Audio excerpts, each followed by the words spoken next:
Friends, ನಮಸ್ಕಾರ ಎಲ್ರಿಗೂ. ಇವಾಗ ನಾನು ಏನಕ್ಕೆ ವ್ಲಾಗ್ ಮಾಡ್ತಾಯಿದ್ದೀನಿ ಅಂತಂದರೆ, ನಾಳೆ ಬೆಳಗ್ಗೆ ಟಿಫನ್ಗೆ ಇಡ್ಲಿ ಮಾಡಬೇಕು ಅಂತ ಅಂದ್ಕೊಂಡೆ. ಸೊ ನಾನು ಸ್ಮೂತಾಗಿ ಬರಲಿಕ್ಕೆ ವಿತೌಟ್ ಸೋಡಾ ನಾನು ಹೇಗೆಲ್ಲ ಪ್ರಿಪ್ರೇಷನ್ ಮಾಡ್ಕೊತೀನಿ, ಇಡ್ಲಿ ಮಾಡಬೇಕು ಅಂದರೆ ಏನೆಲ್ಲ ಹಾಕ್ಕೋತೀನಿ ಅಂತ ತೋರಿಸ್ಬೇಕು ಅಂದ್ಕೊಂಡೆ. ಇಲ್ಲಿ ನಾನು ಏನೆಲ್ಲ ತೊಗೊಂಡಿದ್ದೀನಿ ಅಂತ ತೋರಿಸ್ತಾ ಇದ್ದೀನಿ. ಇದು ಉದ್ದಿನಬೇಳೆ, ಸಾಬುದಾನಿ, ಅವಲಕ್ಕಿ, ಇದು ಸಾಬುದಾನಿ. ನೀವು ಮೀಡಿಯಮ್ ಆದರೂ ತೊಗೋಬೋದು, ಸಣ್ಣದಾದರೂ ತೊಗೋಬೋದು. ಇದು ಇಡ್ಲಿ ರವೆ. ಈ ಬೌಲಿಂದ 2 ಬೌಲಷ್ಟು ಇಡ್ಲಿ ರವೆಯನ್ನು ತೊಗೊಂಡಿದ್ದೀನಿ. ಅರ್ಧಕ್ಕಿಂತ ಸ್ವಲ್ಪ ಕಡಿಮೆ ಉದ್ದಿನಬೇಳೆ, 1 ಮುಷ್ಟಿಯಷ್ಟು ಸಾಬುದಾನಿ, 1 ಮುಷ್ಟಿಯಷ್ಟು ಅವಲಕ್ಕಿನ ತೊಗೊಂಡು ಇವಾಗ ಅದನ್ನು ತೊಳ್ಕೊಂಬರ್ತೀನಿ. ಇವಾಗ ಇದನ್ನು ಇಡ್ಲಿ ರವೆಯನ್ನು ಒಂದು ಪಾತ್ರೆಗೆ ಹಾಕ್ಕೊಳ್ತೀನಿ. ಇದರಲ್ಲೇ ನೆನೆಸಿಟ್ಕೊತೀನಿ ನಾನು. ಇವೆರಡನ್ನೂ ತೊಳೆದ್ಬಿಟ್ಟು ನೆನೆಸಿ ಇಟ್ಕೊಳ್ತೀನಿ. ಇಲ್ಲಿ ನಾನು ನೆನೆಸಿ ಇಡೋದನ್ನು ತೋರಿಸ್ತಾ ಇದ್ದೀನಿ. ನೋಡಿ, ತೊಳ್ಕೊಂಡು ಬಂದಿದ್ದೀನಿ. ಇವಾಗ ಇಡ್ಲಿ ರವೆನೂ ತೊಳೆದ್ಬಿಟ್ಟು ನೆನೆಯಲಿಕ್ಕೆ ಇಡ್ತೀನಿ. ಇದನ್ನು ಇಡೀ ದಿನ ನೆನೆಸಿಬಿಟ್ಟು ಇಟ್ಟಿದ್ದೀನಿ. ಇವಾಗ ನೋಡಿ, ನೈಟ್ ಆಗಿದೆ, ಎಲ್ಲ ಕೂಡ ಚೆನ್ನಾಗಿ ನೆನೆದಿದೆ. ಇಡ್ಲಿ ರವೆ ಕೂಡ ನೆನೆದ್ಬಿಟ್ಟು ಡಬಲ್ ಆಗಿರುತ್ತೆ ನೋಡಿ. ಇವಾಗ ಇದನ್ನು ತೊಳಿತೀನಿ. ಇನ್ನೊಂದು ಸರ್ತಿ ಎರಡನ್ನೂ ಕೂಡ ತೊಳೆದ್ಬಿಟ್ಟು ಒಂದು ಕಾಟನ್ ಬಟ್ಟೆಯಲ್ಲಿ ಇಡ್ಲಿ ರವೆನ ಹಾಕಿ ಚೆನ್ನಾಗಿ ಅದನ್ನು ಹಿಂಡ್ಕೊಳ್ತೀನಿ ನಾನು. ಇದನ್ನು ಕಿಚನ್ಗೆ ಅಂತಲೇ ನಾನು ಬಟ್ಟೆನ ತೆಗೆದಿಟ್ಟಿರ್ತೀನಿ. ಕಾಟನ್ ಬಟ್ಟೆ ಇದು. ಇದರಲ್ಲಿ ತಾಲಿಪಟ್ಟದು ಮಾಡ್ತೀನಿ. ಈ ಥರ ಮಾಡಲಿಕ್ಕೆ ಒಂದು ಬಟ್ಟೆನ ನಾನು ಸಪ್ರೇಟಾಗಿ ಎತ್ತಿಟ್ಕೊಂಡಿರ್ತೀನಿ. ಇವಾಗ ಇದಕ್ಕೆ ರವೆ ಎಲ್ಲ ಹಾಕಿಬಿಟ್ಟು ಈ ಥರ ನೀರೆಲ್ಲ ಹೋಗುವಷ್ಟು ಹಿಂಡ್ಕೊಳ್ತೀನಿ ನಾನು. ಇದನ್ನು ಹಿಂಡ್ಕೊಂಡು ಈ ಕಡೆ ಉದ್ದಿನಬೇಳೆ, ಅವಲಕ್ಕಿ, ಸಾಬುದಾನಿ ಎಲ್ಲ ನೆನೆಲಿಕ್ಕೆ ಇಟ್ಟಿದ್ನಿ ಅಲ್ವಾ, ಅದನ್ನು ತೊಳ್ಕೊಂಡ್ಬಿಟ್ಟು ಮಿಕ್ಸಿ ಜಾರಿಗೆ ಹಾಕ್ಕೊಂಡು ಸಣ್ಣಗೆ ರುಬ್ಕೊಳ್ತೀನಿ. ಸಣ್ಣಗೆ ರುಬ್ಕೋಬೇಕು ನೋಡಿ. ನಾನು ನಿಮಗೆ ತೋರಿಸ್ತೀನಿ. ಇಲ್ಲಿ ನೋಡಿ, ಇಷ್ಟು ಸಣ್ಣಗೆ ನಾನು ರುಬ್ಕೊಂಡಿದ್ದೀನಿ. ಇದನ್ನು ಇವಾಗ ರವೆಗೆ ಹಾಕ್ಕೊಳ್ಳೋಣ. ಚೆನ್ನಾಗಿ ಕಲಿಸ್ಕೊಳ್ಳೋಣ. ಇವಾಗ ನಿಮಗೆ ಎಷ್ಟು ಬೇಕೋ ಅಷ್ಟು ನೋಡ್ಕೊಂಡ್ಬಿಟ್ಟು ನೀರನ್ನು ಸೇರಿಸ್ಕೊಳ್ಳಿ. ಸ್ವಲ್ಪ ನಾನು ಗಟ್ಟಿಯಾಗಿಯೇ ಕಲಿಸ್ಕೊತಾ ಇದ್ದೀನಿ. ಇದಕ್ಕೆ ಇವಾಗಲೇ ನಾನು ಉಪ್ಪನ್ನು ಹಾಕಿ ಇಟ್ಕೊತೀನಿ. ರುಚಿಗೆ ತಕ್ಕಷ್ಟು ಉಪ್ಪನ್ನು ಹಾಕಿ ಮತ್ತೆ ಕಲಿಸ್ಬಿಟ್ಟು ಇದನ್ನು ಕ್ಲೋಸ್ ಮಾಡಿ ನೈಟೆಲ್ಲ ಹಾಗೆ ನೆನೆಯಲಿಕ್ಕೆ ಬಿಡ್ತೀನಿ ನಾನು. ಕ್ಲೋಸ್ ಮಾಡಿ ಇಟ್ಟೆ. ಇವಾಗ ನಾನು ಬೆಳಗ್ಗೆಯಿಂದ ವಿಡಿಯೋ ಮಾಡ್ತಾಯಿದ್ದೀನಿ. ಇಲ್ಲಿ ಸಾಂಬಾರಿಗೆ ರೆಡಿ ಮಾಡ್ತಾಯಿದ್ದೀನಿ ನಾನು.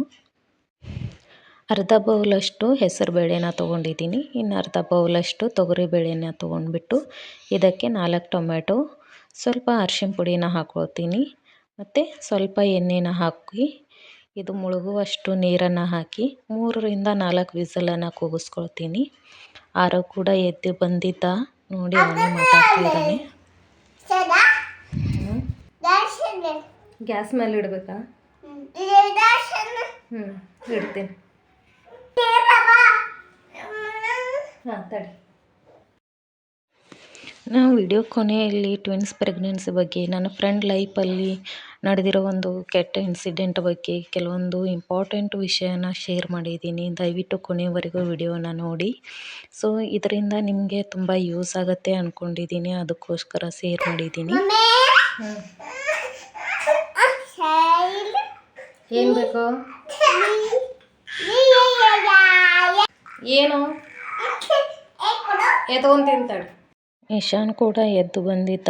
ಎದ್ದ ತಕ್ಷಣ ಅವ್ರನ್ನ ಸ್ವಲ್ಪ ಎತ್ಕೊಂಡ್ಬಿಟ್ಟು ಸಮಾಧಾನ ಮಾಡಬೇಕು, ಇಲ್ಲ ಅಂದರೆ ಕಿರಿಕಿರಿ ಮಾಡ್ತಾರೆ. ನಾನು ಇಲ್ಲಿ ಚಟ್ನಿಗೋಸ್ಕರ ಮೆಣಸಿನ್ಕಾಯಿ ಮತ್ತು ಟೊಮೆಟೊನ ಹುರ್ಕೊಳ್ತಾ ಇದ್ದೀನಿ. ನಾನು ಹುಣಸೆಹಣ್ಣನ್ನು ಹಾಕೋದಿಲ್ಲ, ಹುಳಿ ಹೆಚ್ಚು ಕಡಿಮೆ ಆಗುತ್ತೆ ಅಂತ. ಸೊ ನಾನು ಟೊಮೆಟೊನೇ ಹಾಕ್ತೀನಿ ಚಟ್ನಿಗೆ. ಇಲ್ಲಿ ಸ್ವಲ್ಪ ಎಣ್ಣೆನ ಹಾಕಿಬಿಟ್ಟು ಹುರ್ಕೊಂಡು ಇದು ತಣ್ಣಗಾಗಲಿಕ್ಕೆ ಇಡ್ತೀನಿ. ಇದು ತಣ್ಣಗಾಗುವಷ್ಟರಲ್ಲಿ ನಾವು ಈ ಕಡೆ ಬೇಳೆ ಮತ್ತು ಟೊಮೆಟೊ ಎಲ್ಲ ಚೆನ್ನಾಗಿ ಕುದ್ದಿತ್ತು ಅಲ್ವಾ, ಇದನ್ನು ಸಾಂಬಾರು ಮಾಡ್ಕೊಂಡ್ಬಿಡೋಣ. ಇಲ್ಲಿ ಗ್ಯಾಸ್ ಮೇಲೆ ಒಂದು ಪಾತ್ರೆನ ಇಟ್ಕೊಂಡು ಅದಕ್ಕೆ ಸ್ವಲ್ಪ ಎಣ್ಣೆನ ಹಾಕ್ಕೊಂಡು ಸ್ವಲ್ಪ ಸಾಸಿವೆ ಮತ್ತು ಜೀರಿಗೆನ ಹಾಕ್ಕೊಳ್ತಾ ಇದ್ದೀನಿ. ನೋಡಿ, ಸಾಸಿವೆ ಮತ್ತು ಜೀರಿಗೆ ಎಲ್ಲ ಸರಿಯಾಗಿ ಬೆಂದ ಮೇಲೆ ಇದಕ್ಕೆ ಬೆಳ್ಳುಳ್ಳಿನ ಸೇರಿಸ್ಕೊತೀನಿ. ಬೆಳ್ಳುಳ್ಳಿನ ಜಜ್ಜಿಬಿಟ್ಟು ಹಾಕ್ಕೊಳ್ಳಿ, ಇಲ್ಲ ಅಂದರೆ ಸಿಡಿಯತ್ತೆ. ಇದಕ್ಕೊಂದು ಸ್ವಲ್ಪ ಕರಿಬೇವನ್ನು ಹಾಕ್ಕೊಂಡ್ಬಿಟ್ಟು ಒಂದು ಸೌಟಷ್ಟು ಬೇಳೆನ ಹಾಕ್ಕೊಂಡು ನಾನು ಕ್ಲೋಸ್ ಮಾಡ್ತೀನಿ. ಏನಕ್ಕೆ ಅಂದರೆ ಅದು ಸಿಡಿಯತ್ತೆ ಅಂತ. ನಂತರ ಅದು ಸೌಂಡೆಲ್ಲ ಸ್ಟಾಪ್ ಆದಮೇಲೆ ಮಿಕ್ಕಿರುವಂಥ ಬೇಳೆನ ಹಾಕ್ಕೊಂಡು ಅದಕ್ಕೊಂದು ಸ್ವಲ್ಪ ನೀರನ್ನು ಹಾಕ್ಕೊಂಡ್ಬಿಟ್ಟು ಕಲಿಸ್ಕೊಳ್ತಾ ಇದ್ದೀನಿ. ಇದನ್ನು ಕುದಿಲಿಕ್ಕೆ ಬಿಡ್ತೀನಿ ನಾನು 1-2 ನಿಮಿಷ. ಇದು ಕುದಿಲಿಕ್ಕೆ ಸ್ಟಾರ್ಟ್ ಆಗಿದೆ. ಇವಾಗ ಇದಕ್ಕೆ ಸ್ವಲ್ಪ ಅರಿಶಿಣ ಪುಡಿ, ಸ್ವಲ್ಪ ಗರಂ ಮಸಾಲಾನ ಸೇರಿಸ್ಕೊಳ್ತೀನಿ. ಸ್ವಲ್ಪ ನಾವು ಮೊದಲೇ ಹಾಕ್ಕೊಂಡಿದ್ವಲ್ವ ಅರಿಶಿಣ ಪುಡಿ, ಅದಕ್ಕೆ ನೋಡ್ಕೊಂಡ್ಬಿಟ್ಟು ಹಾಕ್ಕೊಳ್ಳಿ. ಸ್ವಲ್ಪ ಅರಿಶಿಣ ಪುಡಿ, ಸ್ವಲ್ಪ ಗರಂ ಮಸಾಲ, ರುಚಿಗೆ ತಕ್ಕಷ್ಟು ಉಪ್ಪನ್ನು ಹಾಕ್ಕೊಳ್ತೀನಿ. ಇಲ್ಲೇ ನಾನು ಸ್ವಲ್ಪನೇ ಖಾರ ಹಾಕ್ತೀನಿ. ಏನಕ್ಕೆ ಅಂತಂದರೆ ಆರೋಗ್ಯಶನ್ ಕೂಡ ತಿಂತಾರಲ್ವ, ಅದಕ್ಕೋಸ್ಕರ ಅವರಿಗೆ ಸ್ವಲ್ಪ ಸಾಂಬಾರನ್ನು ಎತ್ತಿಟ್ಬಿಟ್ಟು ಆಮೇಲೆ ಇನ್ನೊಂದು ಸ್ವಲ್ಪ ಖಾರನ ಹಾಕಿಬಿಟ್ಟು ನಾನು ಕುದಿಸ್ತೀನಿ. ನಿಮ್ಗೆ ಎಷ್ಟು ತೆಳ್ಳಗೆ ಬೇಕೋ ಅಷ್ಟನ್ನು ನೋಡ್ಕೊಂಬಿಟ್ಟು ನೀರನ್ನು ಸೇರಿಸ್ಕೊಳ್ಳಿ. ತುಂಬ ತೆಳ್ಳಗಾದರೆ ಸ್ವಲ್ಪ ಕಡಲೆ ಹಿಟ್ಟು ಅಥವಾ ಜೋಳದ ಹಿಟ್ಟನ್ನು ನೀರಲ್ಲಿ ಕಲಿಸಿ ಹಾಕಿ ಸ್ವಲ್ಪ ತಿಕ್ಕಾಗಿ ಬರುತ್ತೆ. ಇಲ್ಲಿ ನಾನು ಸಾಂಬಾರು ಕುದೀತಾ ಇದೆ. ಆರೋ ವಿಷನ್ಗೋಸ್ಕರ ಒಂದು 4 ಸೌಟು ಸಾಂಬಾರನ್ನು ಎತ್ತಿಟ್ಕೊಳ್ತೀನಿ. ನಂತರ ಇದಕ್ಕೆ ನಮಗೆ ಎಷ್ಟು ಬೇಕೋ ಅಷ್ಟು ಖಾರನ ಸೇರಿಸ್ಕೊಂಡ್ಬಿಟ್ಟು ತಿರ್ಗಾ ನಾನು ಇದನ್ನು 1 ನಿಮಿಷದ ಕುದೀಲಿಕ್ಕೆ ಬಿಡ್ತೀನಿ. ನೋಡಿ, ಖಾರ ಹಾಕ್ಕೊಂಡೆ ನಾನು. ಇದಕ್ಕೊಂದು ಸ್ವಲ್ಪ ಕೊತ್ತಂಬರಿನೂ ಹಾಕಿಬಿಟ್ಟು ಇದನ್ನು ಕುದಿಸ್ತೀನಿ. ಕುದೀತಾ ಇದೆ. ಇವಾಗ ನಾನು ಇದನ್ನು ಆಫ್ ಮಾಡಿಬಿಟ್ಟು ಈ ಕಡೆ ಇಡ್ಲಿ ಮಾಡಲಿಕ್ಕೆ ಇಡ್ತೀನಿ. ಇದು ಇಡ್ಲಿ ಸೆಟ್ಟು ಸೀಟಿ ಆಗುತ್ತೆ, ಅದರಿಂದ ನಂಗೆ ತುಂಬ ಈಸಿಯಾಗಿ ಗೊತ್ತಾಗುತ್ತೆ ಇಡ್ಲಿ ಬೆಂದಿದ್ದು.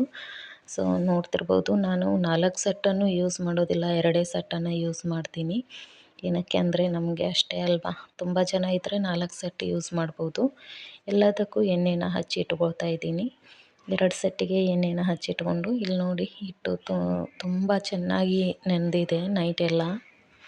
ಇಲ್ಲಿ ನಾನು ಒಟ್ಟಿಗೆ ಆರವ್ ವಿಶಾನ್ ಮತ್ತು ಧೀರಜ್ಗೂ ಕೂಡ ಮಾಡ್ತಾಯಿದ್ದೀನಿ. ಏನಕ್ಕೆ ಅಂದರೆ ಧೀರಜ್ಗೂ ಸ್ನಾನ ಮಾಡಿ ಬಂದ ತಕ್ಷಣ ಆರವ್ ವಿಶಾನ್ ಕೂಡ ಸ್ನಾನಕ್ಕೆ ಹೋಗ್ತಾರೆ. ಅಂದರೆ ಅವರೇ ಮಾಡೋದಿಲ್ಲ, ನಾನು ಮಾಡಿಸ್ತೀನಿ ಸ್ನಾನನ. ಅವರಿಗೆ 9:30 ಅಂದರೆ ಟಿಫನ್ ಮಾಡಿಸಿ ಬಿಡ್ತೀನಿ ನಾನು. ನೈಟ್ ಬೇಗ ಊಟ ಮಾಡಿರ್ತಾರೆ, ಹಸುವಾಗಿರುತ್ತೆ ಅಂತ. ಇಲ್ಲಿ ನಾನು 2 ಲೋಟದಷ್ಟು ನೀರನ್ನು ಹಾಕ್ಕೊಂಡು ಇಲ್ಲಿ ಸೆಟ್ಟನ್ನು ಇಟ್ಕೊಳ್ತಾ ಇದ್ದೀನಿ, ಇಡ್ಲಿ ಸೆಟ್ಟನ್ನು. ಇದನ್ನು ಇವಾಗ ಬೇಯಲಿಕ್ಕೆ ಗ್ಯಾಸ್ ಮೇಲೆ ಇಡ್ತೀನಿ. ಇದು ಇಡ್ಲಿ ಬೆಂದಿದ್ದು ಹೇಗೆ ಗೊತ್ತಾಗುತ್ತೆ ಅಂದರೆ ಸೀಟಿ ಆಗುತ್ತೆ. ಅದು ಸೀಟಿ ಆಗುವಷ್ಟರಲ್ಲಿ ಈ ಕಡೆ ನಾನು ಚಟ್ನಿನ ಮಾಡ್ಕೊಳ್ತೀನಿ. ಸ್ವಲ್ಪ ಕಾಯಿ ತುರಿನ ಹಾಕ್ಕೊಂಡಿದ್ದೀನಿ. ಹಸಿ ಕೊಬ್ಬರಿ ಇರಲಿಲ್ಲ, ಹಾಗಾಗಿ ಒಣ ಕೊಬ್ಬರಿ ಕಾಯಿ ತುರಿನ ಹಾಕ್ಕೊಳ್ತಾ ಇದ್ದೀನಿ. ಇದಕ್ಕೆ ಸ್ವಲ್ಪ 1 ಟೊಮ್ಯಾಟೊ, 2 ಮೆಣಸಿನ್ಕಾಯಿನ ಹಾಕ್ಕೊಂಡಿದ್ದೀನಿ. ಸ್ವಲ್ಪ ಜೀರಿಗೆ, ಸ್ವಲ್ಪ ಉಪ್ಪು, ಸ್ವಲ್ಪ ಬೆಲ್ಲನ ಸೇರಿಸ್ಕೊಂಡು ಒಂದು ಗಡ್ಡೆ ಬೆಳ್ಳುಳ್ಳಿನ ಸೇರಿಸ್ಕೊಳ್ತಾ ಇದ್ದೀನಿ. ಇವಾಗ ಕರಿಬೇವು, ಕೊತ್ತಂಬರಿನ ಹಾಕ್ಕೊಂಡಿದ್ದೀನಿ. ಪುದೀನ ಇದ್ದರೆ ಹಾಕ್ಕೋಬೋದು. ಪುದೀನ ಸ್ಮೆಲ್ಲು ಆರೋಗ್ಯ ಈಶಾನ್ಗೆ ಸೇರೋದಿಲ್ಲ, ಅದಕ್ಕೋಸ್ಕರ ನಾನು ಹಾಕಲಿಲ್ಲ. ಸ್ವಲ್ಪ ಪುಟಾಣಿನ ಹಾಕ್ಕೊಂಡ್ಬಿಟ್ಟು ಇಲ್ಲಿ ನೋಡಿ ಚಟ್ನಿ ರೆಡಿಯಾಗಿದೆ. ಇವಾಗ ಇಡ್ಲಿ ಕೂಡ ರೆಡಿಯಾಗಿದೆ. ತುಂಬ ಸ್ಮೂತಾಗಿ ಮೆತ್ತಗೆ ಬರುತ್ತೆ. ಮಕ್ಕಳೆಲ್ಲ ತಿನ್ನೋದ್ರಿಂದ ಸೋಡಾ ಯೂಸ್ ಮಾಡೋದಿಲ್ಲ. ಒಂದು ಸತಿ ಟ್ರೈ ಮಾಡಿ ನೋಡಿ, ತುಂಬ ಮೆತ್ತಗೆ ಬರುತ್ತೆ ಇಡ್ಲಿ. ನೋಡ್ತಾ ಇರ್ಬೋದು ಇಲ್ಲಿ ಎಷ್ಟು ಚೆನ್ನಾಗಿ ಬೆಂಡಾಗತ್ತೆ ಅಂತ. ಸೊ ನೀವು ಕೂಡ ಒಂದು ಸತಿ ಟ್ರೈ ಮಾಡಿ ನೋಡಿ ಇಷ್ಟು ಇಡ್ಲಿ ಮಾಡುವಷ್ಟರಲ್ಲಿ ಎಷ್ಟೆಲ್ಲ ಪಾತ್ರೆ ಆಗಿದೆ ಅಂತ. ತಿನ್ನಬೇಕಾ ಅಥವಾ ಪಾತ್ರೆ ತೊಳಿಬೇಕಾ ಅಂತ ಕನ್ಫ್ಯೂಸ್ ನನಗೆ. ಹಾಯ್ ಫ್ರೆಂಡ್ಸ್, ಇವಾಗ ಎಲ್ಲ ಕೆಲಸ ಮುಗೀತು. ಮಧ್ಯಾಹ್ನ 2 ಗಂಟೆ ಆಗಿದೆ. ಆರವ್ ವಿಶಾನ್ ಕೂಡ ಊಟ ಮಾಡಿ ಮಲ್ಕೊಂಡ್ರು. ಸೊ ಈ ದೋಸೆ, ಪಡ್ಡು, ಇಡ್ಲಿ ಮಾಡೋ ಖುಷಿಗಿಂತ ಒಂದು ರಾಶಿ ಪಾತ್ರೆ ಆಗ್ತವೆ, ಅವ್ನು ತೊಳಿಬೇಕನ್ನೋ ದುಃಖನೇ ಜಾಸ್ತಿ ಆಗುತ್ತೆ ಹೆಣ್ಮಕ್ಳಿಗೆ. ನಿಮಗೂ ಹಾಗೆ ಅನಿಸುತ್ತಲ್ವ? ನನಗಂತೂ ಎಲ್ಲ ಕೆಲಸ ಒಬ್ಬಳೇ ಮಾಡಬೇಕಾಗಿರೋದ್ರಿಂದ ಈ ದೋಸೆ, ಇಡ್ಲಿ ಮಕ್ಕಳು ಗಂಡನಿಗೋಸ್ಕರ ಮಾಡೋದಕ್ಕಿಂತ ಪಾತ್ರೆ ತೊಳಿಬೇಕನ್ನಲ್ಲ ದುಃಖನೇ ಹೆಚ್ಚು. ಸೊ ಏನು ಮಾಡೋಕ್ಕಾಗೋದಿಲ್ಲ. ಸೊ ಹಾಗಂತ ಅಂದರೆ ಇದೆಲ್ಲ ತಿನ್ನೋದು ಬಿಡಬೇಕಾಗತ್ತೆ. ಪಾಪ ನಮಗೋಸ್ಕರ ಅವರು ಬಿಡಬೇಕಾಗತ್ತೆ. ಸೊ ಇವಾಗ ಏನು ಮಾತಾಡಬೇಕು ಅಂದ್ಕೊಂಡಿದ್ದೀನಿ ಅಂದರೆ, ತಮ್ಲೈನ್ ನೋಡಿದ್ರೇ ನಿಮಗೆ ಗೊತ್ತಾಗುತ್ತೆ ಪ್ರೆಗ್ನೆನ್ಸಿ ಬಗ್ಗೆ ಮಾತಾಡಬೇಕು ಅಂತ. ನಾನು ಧೀರಜು ಮದುವೆಗಿಂತ ಮೊದಲು ಒಂದು ಹೆಲ್ತ್ ಆಫೀಸಲ್ಲಿ ವರ್ಕ್ ಮಾಡ್ತಾಯಿದ್ವಿ ಹುಬ್ಬಳ್ಳಿಯಲ್ಲಿ. ಸೊ ನಿನ್ನೆ ನಮ್ಮ ಫ್ರೆಂಡ್ ಕಾಲ್ ಮಾಡಿದ್ದ. ಪಾಪ ಎಷ್ಟು ಅತ್ತ ಅಂದರೆ ಒಂದು 40 ನಿಮಿಷ ಮಾತಾಡಿದ್ದೀನಿ ಅವನ ಜೊತೆ. ಪಾಪ ಅವನು ಅಳೋದು ನೋಡಿ ನನಗೆ ಏನಂತ ಸಮಾಧಾನ ಮಾಡಬೇಕು ಅಂತ ಗೊತ್ತಾಗಲಿಲ್ಲ. ಪಾಪ ನನಗೆ ನಿನ್ನೆ ಇಡೀ ದಿನ ಬರೀ ಅದೇ ಯೋಚನೆ ತಲೆಯಲ್ಲಿ. ಏನು ಅಂತ ಅಂದರೆ, ನನ್ನ ಕೆಲವೊಂದು ವಿಡಿಯೋಸ್ ನೋಡಿದರೆ ನಿಮಗೆ ಗೊತ್ತಾಗುತ್ತೆ. ನನಗೆ ಟ್ವಿನ್ಸ್ ಬೇಬಿ, ಅವಳಿ ಜವಳಿ. ಸೊ ಅವನ ಹೆಂಡತಿ ಕೂಡ ಪ್ರೆಗ್ನೆಂಟ್ ಇದ್ಲು, 5 ಮಂತ್ಸ್ ಆಗಿತ್ತಂತೆ. 6 ಮಂತ್, 5 to 6 ಮಂತ್ ಸ್ಕ್ಯಾನಿಂಗಿಗೆ ಹೋಗಿದ್ದರು ಅವರು. ಸೊ ಅಲ್ಲಿ ಏನಾಗಿದೆ ಅಂದರೆ 6 ಮಂತ್ 7 ಮಂತಿಗೆ ಫುಲ್ ಬೇಬಿದು ಸ್ಕ್ಯಾನಿಂಗ್ ಮಾಡಿ, ಫುಲ್ ಬೇಬಿ ಗ್ರೋತ್ ಹೆಂಗಿದೆ, ಬ್ರೈನ್ ಡೆವಲಪ್ಮೆಂಟು, ಬಾಡಿ ಡೆವಲಪ್ಮೆಂಟು, ಬ್ಯಾಕ್ಬೋನು, ಕಿವಿ, ಕಣ್ಣು, ಮೂಗು, ಹೀಗೆ ಎಲ್ಲ ಬೇಬಿದು ಪ್ರತಿಯೊಂದು ಪಾರ್ಟ್ಸ್ನೂ ಸ್ಕ್ಯಾನಿಂಗ್ ಮಾಡ್ತಾರೆ. ಸೊ ಅಲ್ಲಿ ಸ್ಕ್ಯಾನಿಂಗ್ ಮಾಡಿಸ್ಲಿಕ್ಕೆ ಹೋದಾಗ ಏನಾಗಿದೆ, ಅಲ್ಲಿ ಡಾಕ್ಟ್ರು ನೋಡಿಬಿಟ್ಟು, ಇಲ್ಲ ನೀವು ಅರ್ಜೆಂಟಾಗಿ ಹೋಗಿ ಹಾಸ್ಪಿಟ್ಲಿಗೆ ಅಡ್ಮಿಟ್ ಆಗಬೇಕು, ಇಲ್ಲಿಕಂದರೆ ಬೇಬಿ ಅಬಾರ್ಟ್ ಆಗುತ್ತೆ, ಆಲ್ರೆಡಿ ಬೇಬಿ ಕೆಳಗಡೆ ಜರಿದು ಬಿಟ್ಟಿದ್ದಾವೆ ಭಾಳಷ್ಟು ಅಂತ ಹೇಳಿದ್ದಾರೆ. ಹಾಗೆ ಹೇಳಿದ ಕೂಡಲೇ ಯಾರಿಗಾದರೂ ಗಾಬರಿ ಆಗುತ್ತೆ, ಭಯ ಆಗುತ್ತೆ. ಇಮಿಡಿಯೇಟ್ ಆಟೋ ತೊಗೊಂಡು ಹಾಸ್ಪಿಟ್ಲಿಗೆ, ಮೊದಲು ಸ್ಟಾರ್ಟಿಂಗಿಂದ ಯಾವ ಹಾಸ್ಪಿಟ್ಲಲ್ಲಿ ಸ್ಕ್ಯಾನಿಂಗು ಟ್ರೀಟ್ಮೆಂಟ್ ಎಲ್ಲ ತೊಗೊತಿದ್ರು ಅದೇ ಹಾಸ್ಪಿಟ್ಲಿಗೆ ಹೋಗಿದ್ದಾರೆ. ಅಲ್ಲಿ ಹೋಗುವಷ್ಟರಲ್ಲಿ ಫುಲ್ ಯೂರಿನ್ ಎಲ್ಲ ಪಾಸ್ ಆಗ್ಲಿಕ್ಕತ್ತಿದೆ. ಸೊ ಹಾಗೆ ಹೋಗಿ ಅಡ್ಮಿಟ್ ಮಾಡುವಷ್ಟರಲ್ಲಿ ಅಬಾರ್ಟ್ ಆಗಿಬಿಟ್ಟಿದೆ, ಬೇಬಿ ಹೊರಗಡೆನೇ ಬಂದುಬಿಟ್ಟಿದೆ ಅಂತೆ. ಸೊ ಹೊರಗಡೆ ಬಂದ ಮೇಲೂ ಕೂಡ ಬೇಬಿ ಮೂಮೆಂಟ್ ಇತ್ತಂತೆ. ಸೊ 2 ಬೇಬಿ, ಮೇಲ್ ಬೇಬಿ, ಗಂಡು ಮಕ್ಕಳು 2 ಕೂಡ. ಮಕ್ಕಳು 6 ತಿಂಗಳಿಗೆ ಎಷ್ಟು ದೊಡ್ಡ ಇದಾವಂದರೆ ಹೆಂಗೆ ಹೇಳಬೇಕು ಗೊತ್ತಾಗ್ತಿಲ್ಲ ನನಗೆ. ಒಂದು 8 ತಿಂಗಳ ಪ್ರೆಗ್ನೆನ್ಸಿಯಲ್ಲಿ ಮಗು ಇರುತ್ತಲ್ವ, ಅಷ್ಟು ದೊಡ್ಡದಿದೆ ಮಗು. 2 ಬೇಬಿ ವೇಟ್ ಸೇರಿ 5 kg ಇತ್ತಂತೆ. ಸೊ ಏನಾಗಿದೆ ಇಲ್ಲಿ ಅಂತಂದರೆ, ಟ್ವಿನ್ಸ್ ಬೇಬಿ ಇದ್ದಾಗ 3 ಮಂತ್ಸಿಗೆ ಸರ್ವಿಕಲ್ ಸ್ಟಿಚ್ ಅಂತ ಹಾಕ್ತಾರೆ. ಸೊ ಡೆಲಿವರಿ ಟೈಮಲ್ಲಿ ಮಗು ಬರಲಿಕ್ಕೆ ಏನು ಪ್ಲೇಸ್ ಇರುತ್ತಲ್ವ, ಆ ಪ್ಲೇಸ್ನ ಕ್ಲೋಸ್ ಮಾಡ್ತಾರೆ. ಏನಕ್ಕೆ ಅಂತಂದರೆ ಟ್ವಿನ್ಸ್ ಅಲ್ವಾ, ಸೊ ವೇಟ್ ತಿಂಗಳು ಕಳೆದಾಗೆಲ್ಲ ವೇಟ್ ಜಾಸ್ತಿ ಆಗುತ್ತೆ. ವೇಟ್ ಜಾಸ್ತಿಯಾಗಿ ಮಗು ಕೆಳಗೆ ಜರಿಬಾರ್ದು, ಈ ಥರ ಅಬಾರ್ಟ್ ಆಗಬಾರ್ದು ಅನ್ನೋದಕ್ಕೆ ಆ ಪ್ಲೇಸ್ನ ಬ್ಲಾಕ್ ಮಾಡಿರ್ತಾರೆ. ಇವನು ವೈಫಿಗೇನು ಸರ್ವಿಕಲ್ ಸ್ಟಿಚ್ ಹಾಕೇ ಇಲ್ಲ ಅವರು ಡಾಕ್ಟ್ರು. ಅವರೇನು ಮರ್ತಿದಾರಾ ಅಥವಾ ಏನು ಒಂದು ಗೊತ್ತಿಲ್ಲ. ಬಟ್ ಅವರು ಈ ಟೈಮಲ್ಲಿ ಕೇಳಿದರೆ ಏನು ಹೇಳ್ತಿದಾರಂತೆ, ಬೇಬಿ 4 ಇಂಚ್ ಒಳಗಡೆ ಇತ್ತು, 5-6 ಮಂತದೊಂದು ಸ್ಕ್ಯಾನಿಂಗ್ ಮಾಡಿಸಿ ಸರ್ವಿಕಲ್ ಸ್ಟಿಚ್ ಹಾಕಿದ್ರಾಯಿತು ಅಂತ ಸುಮ್ಮನೆ ಇದ್ದೆ ನಾನು 4 ಇಂಚ್ ಒಳಗಿರೋದ್ರಿಂದ ಏನೂ ಆಗೋದಿಲ್ಲ ಅಂತ ಹಾಕಲಿಲ್ಲ, ಇವಾಗ ಹಾಕ್ಬೇಕು ಅಂದ್ಕೊಂಡಿದ್ದೆ ಅಂತ ಹೇಳಿದ್ದಾರೆ. ಅವನಿಗೂ ಇದ್ರ ಬಗ್ಗೆ ಏನೂ ಗೊತ್ತಿಲ್ಲ, ಅವನ ವೈಫ್ಗೂ ಇದ್ರ ಬಗ್ಗೆ ಏನೂ ಗೊತ್ತಿಲ್ಲ, ಫ್ಯಾಮ್ಲಿ ಒಳಗೂ ಈ ಥರದ್ದು ಗೊತ್ತಿರೋದಿಲ್ಲಲ್ವ. ಯಾಕಂದರೆ ಅವ್ರ ಫ್ಯಾಮ್ಲಿಯಲ್ಲಿ ಫಸ್ಟ್ ಟೈಮ್ ಅಂತೆ ಟ್ವಿನ್ಸು, ಈ ಥರ ಅಬಾರ್ಟ್ ಆಗಿದ್ದು ಫಸ್ಟ್ ಟೈಮ್ ಅಂತೆ. ಸೊ ಅವರೇನು ಆ್ಯಕ್ಷನ್ ತೊಗೊಳ್ಳಿಲ್ಲ. ಇವಾಗ ನೋಡಿ ದೊಡ್ಡ ಜನ ಆಗ್ತಾರೆ ಅವರು, ಇವ್ರು ಕಂಪ್ಲೇಂಟ್ ಕೊಟ್ಟರು ಉಳಿಯೋದಿಲ್ಲ ಅದು ಕಂಪ್ಲೇಂಟು. ದುಡ್ಡು ಕೊಟ್ಟು ಇನ್ನೊಂದು ಮತ್ತೊಂದು ಮಾಡಿ ಅವರು 3 ದಿನಕ್ಕೆ ಹೊರಗಡೆ ಬರ್ತಾರೆ. ಇವರು ಮಕ್ಕಳು ಕಳ್ಕೊಂಡವರು ಇದೆ, ಜೀವ ಇರೋ ಮಟ್ಟ ಅದನ್ನ ನೆನೆಸ್ಕೊಂಡು ಕೊರಗೋದೆ ಅಲ್ವಾ. ಸೊ ಇದ್ರ ಮೂಲಕ ನಾ ಏನು ಹೇಳ್ತಾ ಇದ್ದೀನಿ ಅಂತಂದರೆ, ಸೊ ನೀವು ಪ್ರೆಗ್ನೆಂಟ್ ಇದ್ದರೆ, ಟ್ವಿನ್ಸೇ ಆಗಿರಲಿ ಸಿಂಗಲ್ಲೇ ಆಗಿರಲಿ, ಸೊ ನೀವು ಸ್ಕ್ಯಾನಿಂಗಿಗೆ ಹೋದಾಗ ಡಾಕ್ಟ್ರ್ ಹತ್ರ ಹೇಳಬೇಕು, ನಿಮ್ಗೆ ಮೊದಲೇ ಏನಾದರೂ ಮಿಸ್ಕ್ಯಾರೇಜ್ ಆಗಿದ್ದರೆ, ನನಗೆ ಈ ಥರ ಮೊದಲು ಇಷ್ಟು ತಿಂಗಳಿಗೆ ಮಿಸ್ಕ್ಯಾರೇಜ್ ಆಗಿತ್ತು ಅಂತ ಹೇಳಬೇಕು. ಟ್ವಿನ್ಸ್ ಇದ್ದರೆ ಈ ಥರ ಏನಾದರೂ ಸರ್ವಿಕಲ್ ಸ್ಟಿಚ್ ಅಂತ ಹಾಕ್ತೀರಾ ಅಂತ ಕೇಳಬೇಕು. ಸೊ ನೀವು ಕೂಡ ಕೇಳಬೇಕಾಗತ್ತೆ, ನಿಮಗೂ ಕೂಡ ಇದ್ರ ನಾಲೆಜ್ ಇರಬೇಕು ಅನ್ನೋದಕ್ಕೋಸ್ಕರ ನಾನು ಹೇಳ್ತಾ ಇದ್ದೀನಿ. ಸೊ ನನಗೆ ಹಾಕಿದ್ರು, ನಾನು 8 ವಾರಕ್ಕೆ ಫಸ್ಟ್ ಸ್ಕ್ಯಾನಿಂಗಿಗೆ ಹೋಗಿದ್ದೆ. ನನ್ನ ಅಕ್ಕ ಆಶಾ ಕಾರ್ಯಕರ್ತೆ ಆಗಿರೋದ್ರಿಂದ ಈ ಕಡೆ ಆಶಾ ಕಾರ್ಯಕರ್ತೆ ಅಂದರೆ ಹಳ್ಳಿ ಕಡೆ ಗೊತ್ತಿರುತ್ತೆ. ಸೊ ಆಶಾ ಕಾರ್ಯಕರ್ತೆ ಆಗಿರೋದ್ರಿಂದ ಆಕೆಗೆ ಹೇಳಿದ್ಲು, ಇವಾಗ ಸ್ಕ್ಯಾನಿಂಗ್ ಮಾಡಿಸಿದ್ರೆ ಬೇಬಿ ಗ್ರೋತ್ ಅಷ್ಟೊಂದು ಗೊತ್ತಾಗೋದಿಲ್ಲ, 8 ವೀಕ್ಸ್ ಆದಮೇಲೆ ಸ್ಕ್ಯಾನಿಂಗ್ ಮಾಡ್ತಾರೆ, ಅವಾಗ ಮಾಡಿಸ್ಕೋ ಅಂತ ಹೇಳಿದ್ಲು. ಅವಳೇನೇ ಕರ್ಕೊಂಡು ಹೋದ್ಲು ನನಗೆ ಹಾಸ್ಪಿಟ್ಲಿಗೆ. ನಾನು ಫುಲ್ ಡೆಲಿವರಿ ಆಗೋ ಮಟ್ಟ ಪ್ರತಿಯೊಂದು ಸ್ಕ್ಯಾನಿಂಗು ಆಕೆನೇ ಜೊತೆ ಬಂದಿದ್ಲು ನನಗೆ. 8 ವೀಕ್ಸ್ ಫಸ್ಟ್ ಸ್ಕ್ಯಾನಿಂಗ್ ಹೋದಾಗ ಡಾಕ್ಟರ್ ಸ್ಕ್ಯಾನಿಂಗ್ ಮಾಡಿಬಿಟ್ಟು ಹೇಳಿದರು ನನಗೆ, ನಿಮ್ಮ ಹಸ್ಬೆಂಡ್ ಎಲ್ಲಿದ್ದಾರೆ ಅಂತ ಕೇಳಿದರು. ನಾನು ಹಾಸ್ಪಿಟ್ಲಿಗೆ ಡ್ಯೂಟಿಗೆ ಹೋಗಿದ್ದಾರೆ ಅಂದೆ. ನಾನು ಫುಲ್ಲು ಗಾಬರಿ ಆಗಿಬಿಟ್ಟೆ, ಏನಪ್ಪ ಹಸ್ಬೆಂಡನ್ನ ಮನೆಯಲ್ಲಿ ತಂದೆ ತಾಯಿನೆಲ್ಲ ಕೇಳ್ತಾ ಇದ್ದಾರೆ, ಏನಾಗೈತಿ ಏನು ಅಂತ. ಫಸ್ಟ್ ಪ್ರೆಗ್ನೆನ್ಸಿ ಅಲ್ವಾ, ಆ ಥರ ಸಡನ್ನಾಗಿ ಕೇಳಿದರೆ ಭಯ ಆಗುತ್ತೆ. ನನಗೆ ಫುಲ್ಲು ಗಾಬರಿ ಆಯಿತು. ಇಲ್ಲ ಅವರು ಹಾಸ್ಪಿಟ್ಲಲ್ಲಿ ಜಾಬ್ ಮಾಡ್ತಾರೆ, ಹಾಸ್ಪಿಟ್ಲಿಗೆ ಹೋಗಿದ್ದಾರೆ ಅಂತಂದೆ. ಕಂಗ್ರ್ಯಾಚುಲೇಷನ್ಸ್, ನಿಮಗೆ ಟ್ವಿನ್ಸ್ ಇದ್ದಾವೆ ಅಂತಂದರು. ನಂಗೆ ಫುಲ್ ಖುಷಿ, ಬೆಡ್ ಮೇಲೇ ನಗ್ಲಿಕ್ಕತ್ತಿದ್ದೀನಿ ನಾನು, ಫುಲ್ ಖುಷಿ ಆಗಿಬಿಟ್ಟಿದೆ. ನಮ್ಮಕ್ಕ ಬಗ್ಗಿ ಬಗ್ಗಿ ನೋಡ್ತಿದ್ದಾಳೆ ಸಿಸ್ಟಮಲ್ಲಿ ಅದು ಇವಾಗಲೇ ಗೊತ್ತಾಗೋದಿಲ್ಲ ಅಂತ ಹೇಳಿದರು ಅವರು. ನಾನು ಅದು ನಿಜಾನ ಸುಳ್ಳ ಅವ್ರು ಏನಾದ್ರು ಕನ್ಫ್ಯೂಸ್ ಮಾಡ್ಕೊಂಡಿದ್ದಾರಾ ಅಂತ ಅದಾದಮೇಲೆ 3 ಸ್ಕ್ಯಾನಿಂಗ್ ಮಾಡಿಸಿದ್ದೀನಿ ಬೇರೆ ಬೇರೆ ಕಡೆ, ಟ್ವಿನ್ಸ್ ಏನಾ ಅಂತ ಕನ್ಫರ್ಮ್ ಮಾಡ್ಕೊಳ್ಳಿಕ್ಕೆ. ಸೊ ಎಲ್ಲ ಕಡೆನೂ ಟ್ವಿನ್ಸ್ ಅಂತಲೇ ಕನ್ಫರ್ಮ್ ಆಯಿತು. ಅದಾದಮೇಲೆ ಅವರು ಸ್ಕ್ಯಾನಿಂಗ್ ಮಾಡಿದ ಮೇಲೆ ಹೇಳಿದರು, ಇನ್ನು 1 ವೀಕ್ ಬಿಟ್ಟು ಬಾ, ಸರ್ವಿಕಲ್ ಸ್ಟಿಚ್ ಹಾಕ್ತೀವಿ ನಿಮಗೆ. ಅಂದರೆ ಬೇಬಿ ಗ್ರೋತ್ ಆದಂಗೆ ಬೇಬಿ ಕೆಳಗೆ ಜರೋದು ಅಬಾರ್ಟ್ ಆಗೋ ಚಾನ್ಸಸ್ ಇರುತ್ತೆ. ಸೊ ಹಾಗಾಗಬಾರ್ದು ಅಂದರೆ ನಾವು ಸರ್ವಿಕಲ್ ಸ್ಟಿಚ್ ಆ ಪ್ಲೇಸಿಗೆ ಏನಿದೆ ಅದನ್ನು ಬ್ಲಾಕ್ ಮಾಡ್ತೀವಿ ನಾವು ಕ್ಲಿಪ್ ಹಾಕಿ ಅಂತ ಹೇಳಿದರು. ಸೊ ನಾ ಹಾಗೇ 1 ವೀಕ್ ಬಿಟ್ಕೊಂಡು ಹೋದೆ. 1 ವೀಕ್ ಬಿಟ್ಕೊಂಡು ಹೋದೆ. ಅನಸ್ತೇಷ ಕೊಟ್ಟು ಸ್ಟಿಚ್ ಹಾಕಿದ್ರು. ಅದೇನು ಪೇನ್ ಅದು ಏನೂ ಆಗೋದಿಲ್ಲ. ನಮಗೆ ಸ್ಟಿಚ್ ಹಾಕಿದ್ದಾರೆ ಅನ್ನೋದು ಕೂಡ ಗೊತ್ತಾಗೋದಿಲ್ಲ. ಪಾಪ ಅವನು ನನಗೆ ಕಾಲ್ ಮಾಡಿದ್ದ ಅಂತೆ 4 ಮಂತ್ ಸ್ಕ್ಯಾನಿಂಗ್ ಹೋದಾಗ.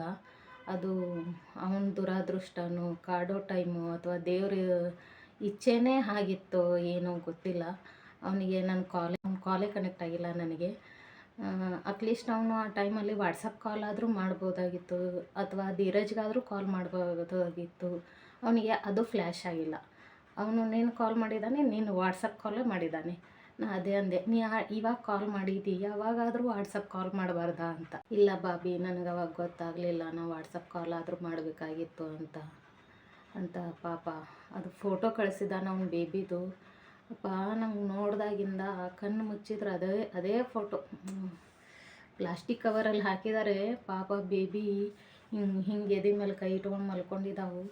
ಕಣ್ಣು ಮಾತ್ರ ಬಿಟ್ಟಿಲ್ಲ ಅಷ್ಟೇ, ಎಲ್ಲ ಬೆರಳು, ಉಗುರು, ಕಣ್ಣು, ಮೂಗು, ಕಾಲು, ಜಂಡರು ಎಲ್ಲ ಗ್ರೋತ್ ಆಗಿದೆ ಬೇಬಿದು.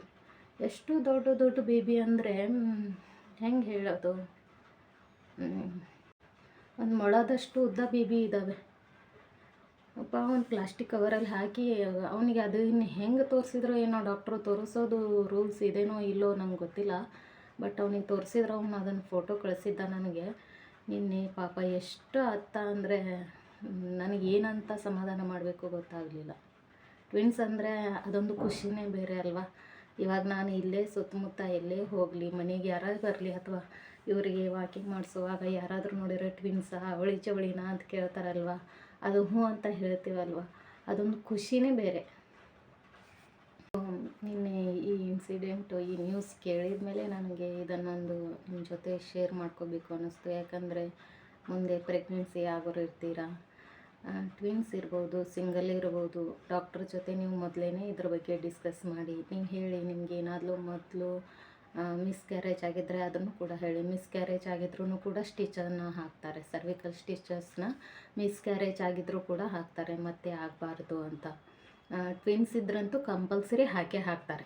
ಬೇಬಿ ವೇಟ್ ಜಾಸ್ತಿ ಆದಂಗೆ ಕೆಳಗೆ ಜರಿಯೋ ಅಂಥ ಚಾನ್ಸಸ್ ಇರುತ್ತೆ ಅಂತ ಸರ್ವಿಕಲ್ ಸ್ಟಿಚನ್ನು ಹಾಕ್ತಾರೆ. ಹಾಕಿದ ಮೇಲೆ ಅವರು ಹೇಳ್ತಾರೆ ನಿಮಗೆ, ಅಂದರೆ ಹಾಕಿದ ತಕ್ಷಣ ಹೇಳೋದಿಲ್ಲ. ಮಂತ್ಲಿ ಸ್ಕ್ಯಾನಿಂಗಿಗೆ ಹೋಗ್ತೀರಲ್ವ, 7 ಮಂತು, 8 ಮಂತು, 9 ಮಂತಿಗೆಲ್ಲ ಅವಾಗ ಹೇಳ್ತಾರೆ, ಈ ಥರ 9 ಮಂತ್ ಕಂಪ್ಲೀಟ್ ಆಗಲಿ ಅಥವಾ 9 ಮಂತ್ ರನ್ನಿಂಗಲ್ಲಿ ನಿಮಗೆ ಡೆಲಿವರಿ ಪೇನ್ ಬಂದರೆ ಬಂದು ಹಾಸ್ಪಿಟ್ಲಿಗೆ ಅಡ್ಮಿಟ್ ಆಗಿ ಅಂತ ಹೇಳ್ತಾರೆ. 9 ಮಂತ್ ಕಂಪ್ಲೀಟ್ ಆದರೂ ಕೂಡ ನಿಮಗೆ ಡೆಲಿವರಿ ಪೇನ್ ಬಂದಿಲ್ಲ ಅಂದರೆ ಹಾಸ್ಪಿಟ್ಲಿಗೆ ಬಂದು ಅಡ್ಮಿಟ್ ಆಗಿ ನಾವು ಚೆಕ್ ಮಾಡಿಬಿಟ್ಟು ಸಿಸೇರಿಯನ್ ಆಗುತ್ತಾ ನಾರ್ಮಲ್ ಆಗುತ್ತಾ ನೋಡಿಬಿಟ್ಟು ನಾವು ಡೆಲಿವರಿ ಮಾಡಿಸ್ತೀವಿ ಅಂತ ಹೇಳಿರ್ತಾರೆ. ನನಗೂ ಕೂಡ ಹೇಳಿದರು. ನಾನು 7 ಮಂತ್ ಸ್ಕ್ಯಾನಿಂಗಿಗೆ ಹೋದಾಗ ನನಗೆ ಡಾಕ್ಟರ್ ಸ್ಕ್ಯಾನ್ ಮಾಡಿಬಿಟ್ಟು ಹೇಳಿದರು, 9 ತಿಂಗಳಲ್ಲಿ ನಿಮ್ಗೆ ಏನಾದರೂ ಡೆಲಿವರಿ ಪೇನ್ ಬಂದರೆ ಇಮಿಡಿಯೇಟಾಗಿ ಬಂದು ಅಡ್ಮಿಟ್ ಆಗಿ. ಇನ್ ಕೇಸ್ ನಿಮಗೆ ಡೆಲಿವರಿ ಪೇನ್ ಬಂದಿಲ್ಲ ಅಂತಂದರೆ 9 ಮಂತ್ ಕಂಪ್ಲೀಟ್ ಆದಮೇಲೆ ಬಂದು ಅಡ್ಮಿಟ್ ಆಗಿ 34 ವೀಕಿಗೆ ನಾವು ಚೆಕ್ ಮಾಡಿಬಿಟ್ಟು ಡೆಲಿವರಿ ಮಾಡಿಸ್ತೀವಿ, ಸಿಸೇರಿಯನ್ನ ನಾರ್ಮಲ್ಲ ಅಂದ್ಕೊಂಡು ಅಂತ ಹೇಳಿದರು. ಪೇನ್ ಏನೂ ಬರಲಿಲ್ಲ. 34 ವೀಕ್ ಕಂಪ್ಲೀಟ್ ಆದಮೇಲೆ ನಾನು ಡಾಕ್ಟ್ರಿಗೆ ಫೋನ್ ಮಾಡಿಬಿಟ್ಟು ಹೋಗಿ ಅಡ್ಮಿಟ್ ಆದೆ. ಸೊ ಎಲ್ರಿಗೂ ಪೇನ್ ಬರುತ್ತೆ ಅಂತ ಹೇಳಿಕ್ಕಾಗೋದಿಲ್ಲ, ಪೇನ್ ಬರೋದಿಲ್ಲ ಅಂತ ಹೇಳಿ. ನಿಮ್ಗೆ ಏನು ಡೌಟ್ಸ್ ಇರುತ್ತೆ ಅದನ್ನು ಡಾಕ್ಟ್ರ್ ಹತ್ರ ಮಾತಾಡಿ ಕ್ಲಿಯರ್ ಮಾಡ್ಕೊಳ್ಳಿ. ಏನಕ್ಕೆ ಅಂತಂದರೆ ಇವಾಗ ಅವ್ರು ಎಷ್ಟು ಕನಸು ಕಂಡಿದ್ರು ಅಲ್ವಾ ಟ್ವಿನ್ಸ್ ಅಂತ. ನಮ್ಮ ಫ್ಯಾಮ್ಲಿಯಲ್ಲಿ ಯಾರಿಗೂ ಇಲ್ಲ, ನಮಗೆ ಫಸ್ಟ್ ಆಗ್ತಿದೆ ಟ್ವಿನ್ಸು. 6 ತಿಂಗಳು ಹೊಟ್ಟೆಯಲ್ಲಿ ಹೊತ್ತಿರ್ತಾಳೆ. ತಂದೆ ಹೃದಯದಲ್ಲಿ ಇಟ್ಕೊಂಡಿರ್ತಾನೆ. ಇವಾಗ ಎಷ್ಟು ನೋವು ಅಲ್ವಾ ಅವರಿಗೆ, ಪಾಪ ನೆನೆಸ್ಕೊಂಡ್ರೆ. ಈ ಹೆಣ್ಮಕ್ಕಳು ಅಳೋದು ಕಾಮನ್ ಅನಿಸುತ್ತೆ. ಗಂಡು ಮಕ್ಕಳು ಈ ಥರ ಅತ್ತಾಗ ಅದರಲ್ಲೂ ಫೋನ್ ಮಾಡಿ ಪಾಪ ಅವನು ಎಷ್ಟು ಅತ್ತ ಅಂದರೆ ನನ್ನ ಲೈಫ್ ಟೈಮಲ್ಲಿ ಅವನು ಅತ್ತಿದ್ದು ಅವತ್ತೇ. ಒಟ್ಟಿಗೆ ಕೆಲಸ ಮಾಡಿದ್ದೀವಿ ನಾವು. 7 ವರ್ಷದಲ್ಲಿ ಅವನು ಕಣ್ಣೀರು ಹಾಕಿದ್ದು ನಾನು ಯಾವತ್ತೂ ನೋಡಿದ್ದಿಲ್ಲ. ನಿನ್ನೆನೇ ಫೋನ್ ಮಾಡಿ ಪಾಪ, ಬಾಬಿ ನನ್ನ ಮಕ್ಕಳಿಲ್ಲ ಬಾಬಿ, ಈ ಥರ ಆಯಿತು, ಜೊತೆ ಶೇರ್ ಮಾಡ್ಕೋಬೇಕು ಅಂದ್ಕೊಂಡೆ. ಸೊ ಯಾರಿಗಾದರೂ ಹೆಲ್ಪ್ ಆಗುತ್ತೆ ಅಂತ. ಯಾಕಂದರೆ ನಾನು ಹೆಲ್ತ್ ಡಿಪಾರ್ಟ್ಮೆಂಟಲ್ಲಿ ಕೆಲಸ ಮಾಡಿರೋದ್ರಿಂದ ಇದು ಹೇಳಲಿಕ್ಕೆ ಒಳ್ಳೆಯದು ಅನ್ನಿಸ್ತು. ಅದಕ್ಕೆ ನಿಮ್ಮ ಹತ್ರ ಶೇರ್ ಮಾಡ್ಕೊತಾ ಇದ್ದೀನಿ. ಸೊ ಯಾರಾದರೂ ಟ್ವಿನ್ಸ್ ಪ್ರೆಗ್ನೆನ್ಸಿ ಇದ್ದರೆ ಅವ್ರಿಗೂ ಕೂಡ ಇದನ್ನು ಹೇಳಿ. ನಿಮ್ಮ ಮನೇಲಿ ಯಾರಾದರೂ ಇದ್ದರೆ ಹೇಳಿ. ಏನೇ ಇದ್ದರೂ ಡಾಕ್ಟ್ರ್ ಜೊತೆ ಡಿಸ್ಕಸ್ ಮಾಡಿ ಎಚ್ಚರಿಕೆಯನ್ನು ತೊಗೊಳ್ಳಿ. ದಯವಿಟ್ಟು ಯಾರೆಲ್ಲ ವಿಡಿಯೋ ನೋಡ್ತಿದ್ದೀರೋ ದಯವಿಟ್ಟು ನಮ್ಮ ಚಾನಲ್ಗೆ ಸಬ್ಸ್ಕ್ರೈಬ್ ಆಗಿ. ಏನಾದರೂ ಸಜೆಷನ್ಸ್ ಇದ್ದರೆ ಕಮೆಂಟ್ ಮುಖಾಂತರ ತಿಳಿಸಿ. ದಯವಿಟ್ಟು ಸಬ್ಸ್ಕ್ರೈಬ್ ಆಗಿ ಸಪೋರ್ಟ್ ಮಾಡಿ. ಇನ್ನೂ ಹೆಚ್ಚಿನ ವಿಡಿಯೋಸ್ ಮಾಡಲಿಕ್ಕೆ ನನಗೆ ಒಳ್ಳೊಳ್ಳೆ ಮೋಟಿವೇಶನ್ ಸಿಗತ್ತೆ. ಡೈಲಿ ಮನೆಯಲ್ಲಿ ಅಡುಗೆ ಮಾಡೋದು, ತಿನ್ನೋದು, ಮಕ್ಕಳನ್ನ ತೋರಿಸೋದು, ಇದರಿಂದ ಏನು ನಿಮಗೂ ನೋಡಿದ್ದನ್ನೇ ನೋಡಿ ಬೇಜಾರಾಗತ್ತೆ. ಅದಕ್ಕೋಸ್ಕರ ನಾನು ನಿಮಗೂ ಯೂಸ್ ಆಗುವಂಥ ಬೇರೆ ಬೇರೆ ಥರದ್ದು ವಿಡಿಯೋಸ್ನ ಹಾಕಲಿಕ್ಕೆ ತುಂಬ ಟ್ರೈ ಮಾಡ್ಲಿಕ್ಕತ್ತಿದ್ದೀನಿ. ದಯವಿಟ್ಟು ಸಪೋರ್ಟ್ ಮಾಡಿ. ನೀವು ಸಬ್ಸ್ಕ್ರೈಬ್ ಮಾಡಿ. ಸಪೋರ್ಟ್ ಮಾಡೋದ್ರಿಂದ ನನಗೆ ಹೆಚ್ಚು ವಿಡಿಯೋಸ್ನ ಮಾಡಲಿಕ್ಕೆ ಮೋಟಿವೇಶನ್ ಸಿಗತ್ತೆ. ದಯವಿಟ್ಟು ಸಬ್ಸ್ಕ್ರೈಬ್ ಮಾಡಿ, ಸಪೋರ್ಟ್ ಮಾಡಿ. ನಾನು ಇಲ್ಲಿಗೆ ಈ ವಿಡಿಯೋನ ಮುಗಿಸ್ತಾ ಇದ್ದೀನಿ. ಮತ್ತೆ ಮುಂದಿನಲ್ಲಿ ಹೊಸ ವಿಡಿಯೋದೊಂದಿಗೆ, ಹೊಸ ವಿಷಯದೊಂದಿಗೆ ನಿಮ್ಮ ಜೊತೆ ಬರ್ತೀನಿ. ಅಲ್ಲಿವರೆಗೂ ನಮಸ್ಕಾರ ಎಲ್ಲರಿಗೂ.